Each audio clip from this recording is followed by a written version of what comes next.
हाँ फ्रेंड्स, आप देख रहे हैं सर के इंग्लिश 10+2 और मैं होशियार। चलिए आज देखेंगे हम लोग फ्यूचर परफेक्ट टेंस।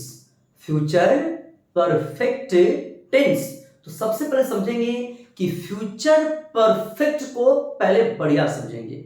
फ्यूचर का मतलब मैंने आपको पहले ही बताया है। फ्यूचर वर्ड कहीं भी आएगा, इसका मतलब है कि उसके स्ट्रक्चर में शैल और विल लगा होगा। ठीक है। फिर मैंने आपको यह भी बताया था कि परफेक्ट वर्ड जहां भी आएगा इसका मतलब है कि वहां पर वर्ब का थर्ड फॉर्म आएगा। वर्ब का थर्ड फॉर्म आएगा। इट मींस क्या? V3 आएगा। इतना क्लियर हो गया हम लोगों का? नहीं, मैंने ये बात प्रेजेंट में भी आपको बताया था, पास्ट में भी बताया था, अब फ्यूचर में एक बार फिर से आपको बता रहा हूं। ठीक है। तो चलिए आते हैं इसके सिंबल पर। सबसे पहले सिंबल पर। तो सिंबल मतलब क्या, इसका पहचान क्या है? ठीक है। तो वर्ब के लास्ट में क्या लगा रहेगा? चुकेगा, चुकेगी, चुकेंगे। हाँ, वर्ब के लास्ट में लगा होगा चुकेगा, चुकेगी, चुकेंगे। ऐसा कहीं भी लगा रहेगा, वो आपका फ्यूचर परफेक्ट होगा।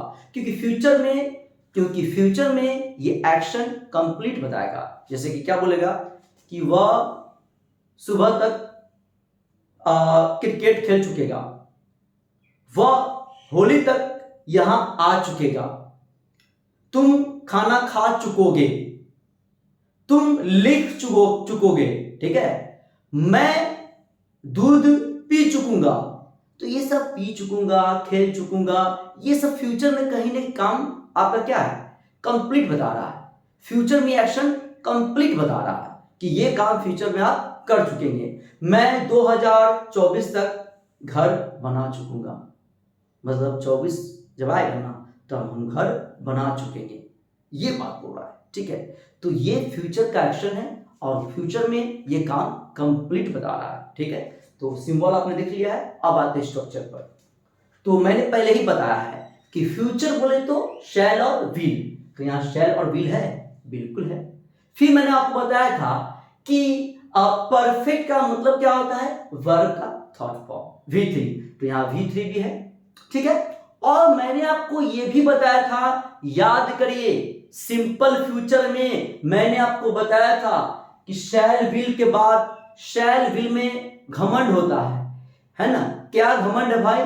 तो अपने बाद में हम वर्ब का पहला फॉर्म लेंगे। शैल और विल के बाद में वर्ब का पहला फॉर्म आना चाहिए। तो यहां तो आप बोल रहे V3, तो V3 नहीं, उससे पहले आप देखिए हैव। हैव आपका वर्ब का पहला फॉर्म होता है। हैव, तो हैव से ही बनता है हैड, हैड, हैविंग और हैज। ठीक है। हैव से ही बनता है। तो हैव पहला फॉर्म हो गया, तब आया थर्ड फॉर्म। अब कोई दिक्कत नहीं, बस शैल और विल के जस्ट बाद में V1 आना चाहिए। तो V1 तो है हैव। ठीक है। तो हो तो गया। फ्यूचर बोले तो शैल और विल, और परफेक्ट बोले तो V3, और इसमें घमंड होता है इसलिए अपने बाद में वर्ब का पहला फॉर्म लेता है हैव। और आपको ये पता है स्टार्टिंग में पूरे स्ट्रक्चर में सब्जेक्ट हुआ करता है, S फॉर सब्जेक्ट, और लास्ट में O फॉर ऑब्जेक्ट हुआ करता है। तो सब्जेक्ट ऑब्जेक्ट तो पहले से पता है। फ्यूचर का मतलब शैल विल, परफेक्ट बोले तो V3, बस हैव V1 लगा देना है। तो स्ट्रक्चर आपका क्या बना? Subject plus shell will plus have plus V3 plus object. याद हो गया? ठीक है। चलिए अब शैल कहां लगेगा, विल कहां लगेगा, आपको अच्छा से पता है। आई वी में शैल, आई और वी में शैल, और बाकी सब में विल। लेकिन स्पोकन में हर जगह विल, मैंने आपको बताया था। सिंपल फ्यूचर में नहीं। चलिए आगे बढ़ते हैं। बोल क्या रहा है? वह यहां आ चुकेगा। तो वह का इंग्लिश क्या होता है जी? वह का इंग्लिश होता है ही, और ही में क्या लगता है? विल। विल लगाइए। हैव, V3 आना का कम का V3 कम ही होता है, तो बन गया। और यहां का क्या होता है? हेयर। तो he will have come here, he will have come here. Next है तुम पढ़ चुकोगे। तुम पढ़ चुकोगे। तो तुम का इंग्लिश यू, और यू में क्या लगता है जी? विल। यू विल हैव, पढ़ना का रीड, और रीड का V3 रीड होता है। तो यू विल हैव रीड। कोई दिक्कत समझ में आ रहा है कि नहीं आ रहा है? बहुत ऐसी है। वर्ब का थर्ड फॉर्म लगाना है।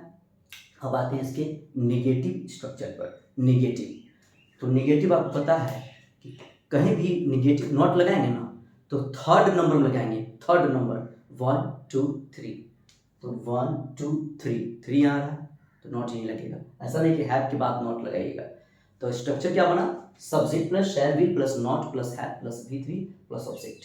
तो वह पत्र नहीं लिख चुकेगी, वह पत्र नहीं लिख चुकेगी, तो वह किसी लड़की के बारे में बोल रहा है तो उसके लिए शी की ही, तो शी तो क्या हो जाएगा, she will not have written a letter। चलिए, she will not have written a letter। Next आपका है वे लोग अमेरिका नहीं जा चुके हैं, तो वे लोग का इंग्लिश क्या होता है, दे। वे लोग का इंग्लिश क्या होता है जी, तो दे, और दे में लगता है विल, तो they will not have gone to America. चलिए, निगेटिव भी कंप्लीट हो गया, they will not have gone to America.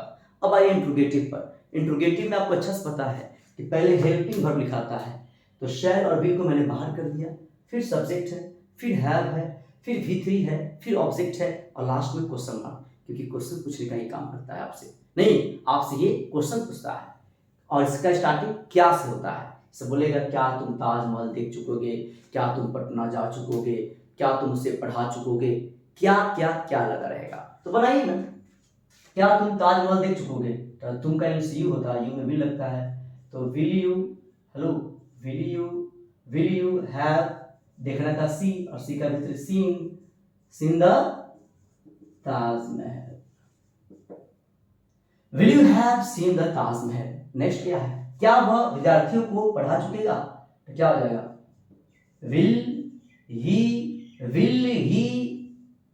Have, पढ़ाना का टीच, और टीच का भी टॉट, किसको, taught the students, will he have taught the students. ठीक है, नेक्स्ट आपका है WH वर्ड आपको अच्छा से पता हो गया है, ठीक है, क्या होता है बार बार बताने की जरूरत नहीं है, आपको पता है। फिर शैल बी, फिर सब्जेक्ट, फिर हैव, फिर V3, फिर ऑब्जेक्ट। बोल रहा है तुम क्या खा चुकोगे, तो क्या कहेंगे बनाइए, what will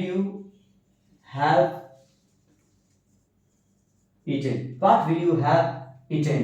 अगला है राजू कब यहाँ आ चुकेगा, तो कब का, when will, आगे लिखेंगे please, when will Raju have, कम का आना का कम का V3 कम ही होता है ना, तो when will Raju have come here। चलिए, when will Raju have come here, ठीक है, तो बन गया आपका WH वर्ड। चलिए, अफर्मेटिव, नेगेटिव, इंट्रोगेटिव और WH वर्ड चारों स्ट्रक्चर आपका कंप्लीट हो गया है। चलिए, इसका स्क्रीनशॉट लिया जाए। चलिए, तो आज के लिए इतना ही। वीडियो को शेयर करना बिल्कुल नहीं भूलेंगे। जितने भी आपके फ्रेंड हैं कॉलेज में, स्कूल में, गांव में, सबको बताएंगे चैनल के बारे में, सबको शेयर करेंगे, ठीक है। तो आज के लिए इतना ही। जय हिंद।